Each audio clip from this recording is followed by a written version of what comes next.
नमस्कार दोस्तों, आप सभी का स्वागत है आपके अपने चैनल जॉब जॉय में।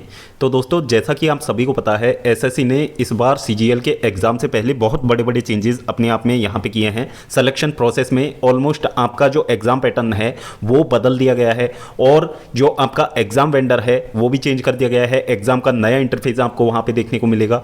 तो क्या इतने बदलावों के बाद में एसएससी की कट ऑफ पे कोई इफेक्ट यहाँ पर पड़ने वाला है?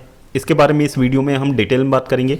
साथ ही हम कट ऑफ के बारे में भी बात करेंगे कि कट ऑफ आपका हाई रहेगा या फिर लो रहेगा इस बार। तो पूरी जानकारी आपको इस वीडियो के माध्यम से मिलने वाली है। तो पूरी जानकारी के लिए वीडियो को अंत तक जरूर देखें। और अगर इससे पहले आप हमारे चैनल पर पहली बार विजिट कर रहे हों तो सभी सरकारी भर्तियों की लेटेस्ट और ऑथेंटिक अपडेट्स पाने के लिए चैनल को जरूर सब्सक्राइब करें। साथ ही बेल आइकन को भी प्रेस कर लें, जिससे कि आने वाली वीडियोज़ की नोटिफिकेशन आपको समय पर मिलती रहे।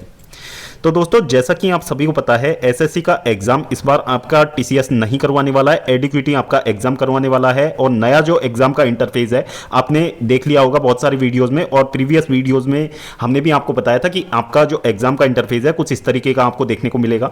अब यहाँ पे देखो दोस्तों, ज्यादा चीजें नहीं बदली हैं। वही आपका क्वेश्चन पेपर रहने वाला है, वही आपके ऑप्शन रहने वाले हैं, वही आपके क्वेश्चन रहने वाले हैं। बाकी यहाँ पे थोड़ा सा इंटरफेस में ये चेंजेस किया है कि क्वेश्चन की जो मार्किंग है वो आपको यहाँ पे दिखाई देगी। बाकी सेव एंड नेक्स्ट का ऑप्शन पहले नीचे देखने को मिलता था, अब आपको कर्सर को ऊपर ले जाना होगा, और बाकी ये सारी चीजें हैं। तो इसका कट ऑफ पे कितना क्या इफेक्ट पड़ सकता है? तो दोस्तों, इसका जो कट ऑफ है उस पर ज्यादा प्रभाव नहीं पड़ेगा, क्योंकि कैंडिडेट्स आजकल सभी सिस्टम पे मॉक लगाते हैं। तो मॉक लगाते हैं तो कर्सर को सिर्फ मूव ही तो करना होता है, चाहे उसको नीचे मूव कर लो चाहे ऊपर मूव कर लो। तो वही चीजें होती है, उसमें ज्यादा प्रभाव नहीं पड़ने वाला है। प्रभाव इस चीज का पड़ेगा कि पेपर का लेवल किस तरीके का है। यदि पेपर का लेवल अच्छा आता है तो कट ऑफ पिछली बार की जितनी हाई नहीं जाएगी, और पेपर का जो लेवल है यदि पिछली बार के जैसा ही दिया तो आप ये मानिए कि कट ऑफ आपकी 160 प्लस दी जाने वाली है, क्योंकि हर साल एसएससी में कंपटीशन बढ़ रहा है। और प्रीवियस ईयर्स की जो कट ऑफ का ट्रेंड आपने देखा है तो यही देखने को मिला है, जितनी ज्यादा वैकेंसीज आती है कट ऑफ उतना ही ज्यादा हाई चला जाता है। तो नया जो इंटरफेस है उसके आने से आप ये बिल्कुल ना सोचें कि कंपटीशन आपका कम हो गया है या फिर कट ऑफ आपका लो जाएगा। चीजें एक स्टूडेंट के लिए नहीं बदली है, चीजें सभी स्टूडेंट्स के लिए बदली है। लेकिन इसका मतलब ये बिल्कुल भी नहीं है कि कंपटीशन कम हो गया है।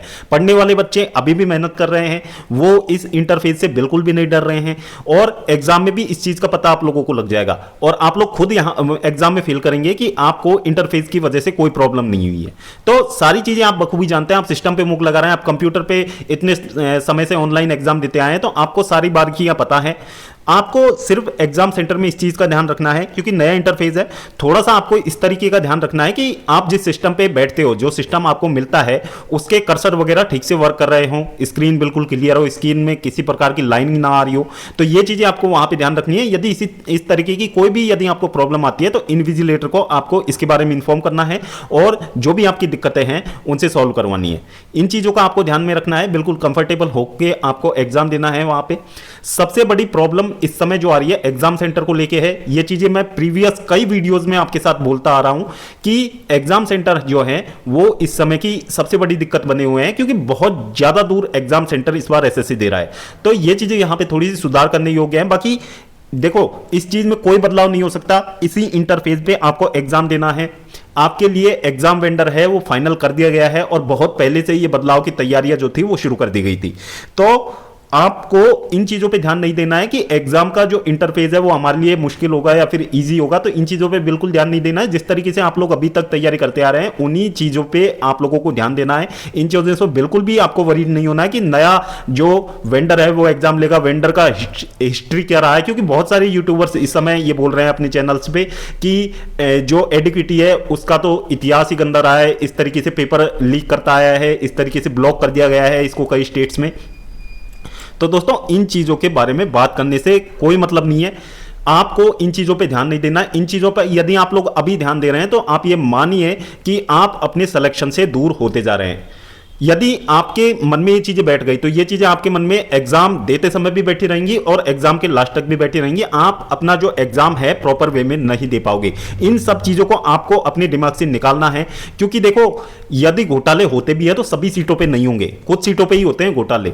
बाकी जो सीट्स हैं उन पे मेहनत करने वाले स्टूडेंट से लगते हैं। तो आपको ये चीज अपने अंदर सोच के रखनी है कि आपको सिर्फ एक सीट चाहिए और वो सीट आपके लिए फेयर तरीके से आपको मिलने वाली है। तो इन चीजों पे आपको ध्यान देना है। बाकी वेंडर का इतिहास क्या रहा है, उसने कितना क्या कुछ किया है पहले, उन चीजों पे बिल्कुल ध्यान नहीं देना है। यदि आप ये चीजें सोच के एग्जाम में जाओगे तो आपका जो आत्मविश्वास है वो पहले से गिरा हुआ होगा। तो किसी भी एग्जाम में यदि कैंडिडेट का जो आत्मविश्वास है यदि पहले से ही गिर जाता है ना एग्जाम से पहले, तो उसमें फिर उसका फेल होना निश्चित है। तो इसमें कोई दो राय नहीं है। आपको एग्जाम देने से पहले जो अपना आत्मविश्वास है वो बनाए रखना है और आपको हमेशा पॉजिटिव माइंडसेट के साथ में एग्जाम पे जाना है। तो ये चीजें आपको ध्यान में रखना है। कट ऑफ के ऊपर आप ये बिल्कुल ना सोचे कि कट ऑफ के ऊपर इसका प्रभाव पड़ेगा, कट ऑफ कम आ जाएगी। कट ऑफ आप ये मानिए जितना हमने आपको एक्सपेक्टेड बताया था, आपकी जो कट ऑफ है 140 प्लस इजीली जाने वाली है। ये चीज आप मान के चलिए 140 तक तो आप ये मान के चलिए कि आपका कट ऑफ इस बार भी जाएगा। कट ऑफ कम के भरोसे में आप बिल्कुल ना रहें। कट ऑफ आपका अच्छा खासा जाएगा और 140 आपके तभी आएंगे जब आप 150 या फिर 155 या 160 तक टारगेट करोगे अभी जो आप मूक लगा रहे हैं उनमें। और आपको जो अपनी प्लानिंग है उसको बिल्कुल भी नहीं बदलना है। जिस तरीके की रणनीति से आप लोग तैयारी कर रहे हैं तो बाकी ये थोड़ा बहुत समय बचा हुआ है आपके पास, उसी रणनीति से आप लोग आगे भी तैयारी करते रहें। कॉन्सेप्ट वही रहेगा, सवालों के तरीके वही रहेंगे, बस थोड़ा सा एग्जाम का जो इंटरफेस है वो आपको यहाँ पे देखना है। एग्जाम का इंटरफेस थोड़ा सा चेंज हो जाएगा। बाकी आप जिस भी प्लेटफॉर्म से मॉक लगा रहे हैं हो सकता है शायद वो कंपनीज भी आपको नया इंटरफेस यहां पे प्रोवाइड कर दें अभी।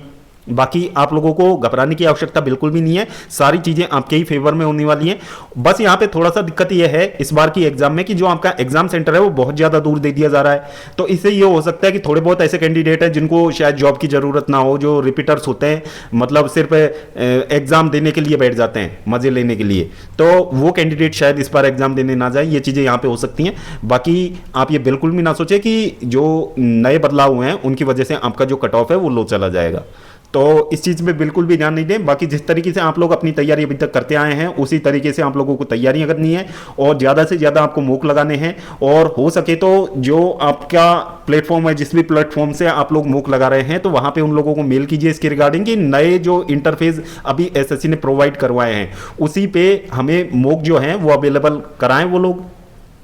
तो ये चीज़ें हैं जिससे कि थोड़ा सा ये समय बचा हुआ है, इसमें आप लोग थोड़ा सा उस पर मूक लगा सके। तो दोस्तों ये थी एसएससी सीजीएल भर्ती 2025 के एग्जाम से पहले कुछ जरूरी बातें जो कि आप सभी कैंडिडेट्स के लिए बहुत ज़्यादा जरूरी थी। तो दोस्तों होपफुली वीडियो आपको पसंद आया होगा। वीडियो पसंद आया हो तो वीडियो को लाइक करें, अपने दोस्तों के साथ जरूर शेयर करें। और अगर इससे पहले आप हमारे चैनल पर पहली बार विजिट कर रहे हो तो सभी सरकारी भर्तियों के लेटेस्ट और ऑथेंटिक अपडेट्स पाने के लिए चैनल को जरूर सब्सक्राइब करें, साथ ही बेल आइकन को भी प्रेस कर लें जिससे कि आने वाली वीडियोज़ की नोटिफिकेशन आपको समय पर मिलती रहे। तो दोस्तों इस वीडियो में फिलहाल इतना ही। जल्द मिलते हैं एक और नई सरकारी भर्ती की लेटेस्ट और ऑथेंटिक अपडेट के साथ। तब तक के लिए स्वस्थ रहें, तंदुरुस्त रहें और अपनी फ्यूचर एग्जाम्स की प्रिपरेशंस को जारी रखें।